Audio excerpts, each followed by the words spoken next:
యెరూషలేములో కోనేటి వద్ద ప్రభువు చేసినటువంటి ఆ స్వస్థత అద్భుతము తరువాత యోధులు ప్రభువుని చంపడానికి నిశ్చయించుకున్నారు. అవకాశము కోసము ఎదురు చూస్తూ ఉన్నారు. మొదట హింసించడం ప్రారంభించినటువంటి యోధులు ఎప్పుడైతే ప్రభువు తాను దేవుని కుమారుడు అని చెబుతూ ఉన్నారు, దేవుడు తన తండ్రి అని చెప్పేసరికి వారిలో కోపము ఇంకా ఎక్కువగా పెరుగుతూ ఉంటుంది. అందుకే ఎప్పటికప్పుడు ప్రభువును చంపాలి అనేటువంటి నిర్ణయాన్ని ఇంకా పటిష్టం చేసుకుంటూ వస్తూ ఉన్నారు. అయితే ప్రభువు తాను చెప్పినటువంటి ఆ మాటను సమర్థించుకుంటూ ఉన్నారు. తాను దేవుని చేత పంపబడినవాడు, దేవుడు తన తండ్రి అని. మరి దేవుడు తన తండ్రి అనడానికి సాక్ష్యం ఏమిటి? అందరూ కూడా యహలోకపరమైనటువంటి సాక్ష్యాలు కోరుకుంటూ ఉన్నారు. కానీ ప్రభువు చెబుతూ ఉన్నారు, ఇచ్చేటువంటి లేక తన గురించి ఇవ్వబడినటువంటి సాక్ష్యము సత్యము అది ఎక్కడి నుంచి వస్తుంది? నాకు గల సాక్ష్యము యోహాను ఇచ్చిన సాక్ష్యము కంటే గొప్పది. అది ఏమనా, నేను చేయు క్రియలు నా తండ్రి నాకు చేయనిచ్చిన పనులు. ప్రభువు చేసేటువంటి ప్రతి పని కూడా ప్రభువును గురించి సాక్ష్యం ఇస్తుంది. ఆయన మానవ శరీర రుగ్మతలపై తనకున్నటువంటి సాధికారాన్ని ప్రదర్శిస్తూ అందరికీ స్వస్థతను ప్రసాదించారు. అనేక సందర్భాలలో ప్రకృతిపై తనకున్నటువంటి సాధికారాన్ని నిరూపించారు. చివరకు మరణించినటువంటి వారిని జీవముతో లేపి మరణంపై తనకున్నటువంటి అధికారాన్ని కూడా నిరూపించారు.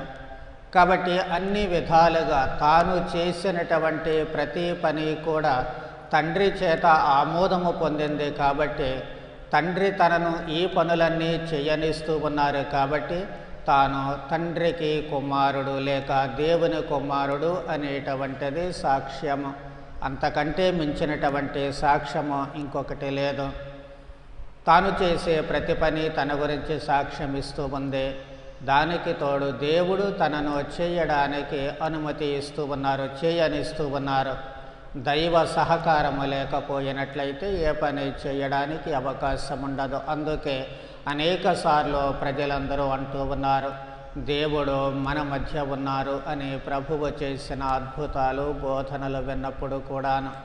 కాబట్టి ఈ విధముగా క్రీస్తు ఉనికి దేవుని ఉనికిని తమ మధ్యకు వచ్చేటట్లుగా చేస్తూ ఉంటుంది. అది అంతకంటే ఎక్కువ సాక్ష్యము ప్రభువుకి అవసరం లేదు. కానీ యూదులలో లోపించినటువంటిది విశ్వాసము. వాళ్ళు విశ్వసించలేకపోతూ ఉన్నారు. వాళ్ళు విశ్వసించలేకపోవడానికి కారణం ఏంటి? ప్రభువు అంటున్నారు, దైవ ప్రేమ మీలో లేదు, దేవుని ఎడల ప్రేమ లేదు. దేవుని ఎడల ప్రేమ లేకపోతే విశ్వాసం ఉండదు. ఆ రెండిటికీ ఉన్నటువంటి అనుబంధం ఏమిటి అంటే, దేవుని ప్రేమించేటువంటి వ్యక్తి సాటి మనిషిని ప్రేమిస్తాడు. సాటి మనిషిని ప్రేమించేటువంటి వ్యక్తి ఆ మనిషి చేసేటువంటి మంచి పనులను గమనిస్తాడు. ఆ మంచి పనులకు ఆమోదాన్ని తెలుపుతాడు. అందులో ఉన్నటువంటి సత్యమేమిటి అనేది గ్రహిస్తాడు. కాబట్టి దేవుణ్ణి ప్రేమించలేనటువంటి వ్యక్తి ఆ దేవుడు కొలువై ఉన్నటువంటి మనిషిని ప్రేమించలేడు. కాబట్టి అతనిలో దేవుని ఎడల విశ్వాసం ఉండడానికి అవకాశము ఉండదు. కాబట్టి దైవ ప్రేమ లేకపోతే విశ్వాసము ఉండదు. విశ్వాసము లేకపోతే అటు దేవుణ్ణి, దేవుడు పంపిన మనిషిని అంగీకరించలేరు. దేవుణ్ణి ప్రేమిస్తున్నాము అని చెప్పి ఒకవైపు అనుకుంటూనే రెండవ వైపు తిరస్కరిస్తూ ఉంటారు. దీనికి కారణము ఏమిటి అంటే, మనిషి ఎప్పుడూ కూడా మానవ పొగడ్తలను ఆశిస్తూ ఉంటారు. దేవుడు మెచ్చుకోవటం కంటే కూడా మనిషి మెచ్చుకోలను ఎక్కువగా ఆశిస్తారు. ఎందుకు అంటే, మనిషి తన ఎదురుగా ఉండి మెచ్చుకుంటూ ఉంటాడు. కాబట్టి అది మనసుకు సంతోషాన్ని కలిగిస్తూ ఉంటుంది. కానీ దేవుడు మెచ్చుకునేది మనకు ఎప్పుడు కనిపిస్తుంది అంటే, మనం చేసేటువంటి పనులకు దేవుడు ఆమోదాన్ని తెలిపినప్పుడు. మనము చేసేటువంటి పనులను దేవుడు సక్రమంగా చేయనిచ్చినప్పుడు ఆ పనుల గొప్పతనము మనది కాదు కానీ దేవునిది. అది గ్రహించినప్పుడు మన మనస్సు మాత్రమే కాదు, మన ఆత్మ సంతృప్తికి లోనవుతూ ఉంటుంది. మనస్సు, ఆత్మ అన్నీ కూడా ఆనందానికి గురి అవుతూ ఉంటాయి. అప్పుడే అసలు శిశులైనటువంటి విశ్వాసము మనలో ఉంటుంది. అందుకే మానవ పొగడ్తల కంటే దేవుని ఆమోదము, దేవుని పొగడ్త, దేవుని మెచ్చుకోలు మనకు అవసరం అవుతూ ఉంటుంది. అప్పుడు మాత్రమే మనము దేవుని ఎదుట పవిత్రులుగా, నిర్దోషులుగా ఉండడానికి అవకాశం ఉంటుంది.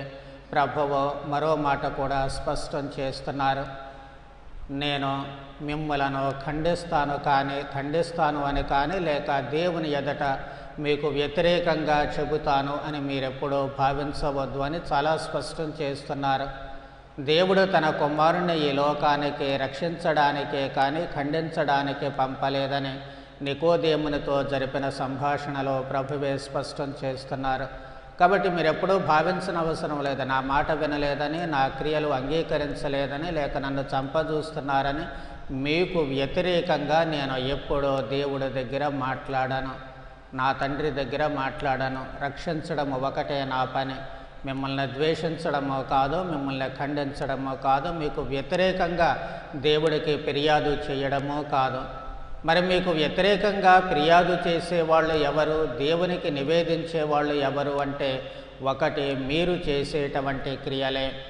రెండవది, ఇదిగో దేవుని ఆజ్ఞలు అనుకుంటూ నమ్ముతూ ఉన్నారే, ఆ దైవాజ్ఞలు మీరు ఎప్పుడైతే ఆచరించరో అవే మీకు వ్యతిరేకంగా సాక్ష్యమిస్తూ ఉంటాయి, మీ మీద దేవునికి ఫిర్యాదు చేస్తూ ఉంటాయి. అదే ప్రభువు స్పష్టం చేస్తూ ఉన్నారు.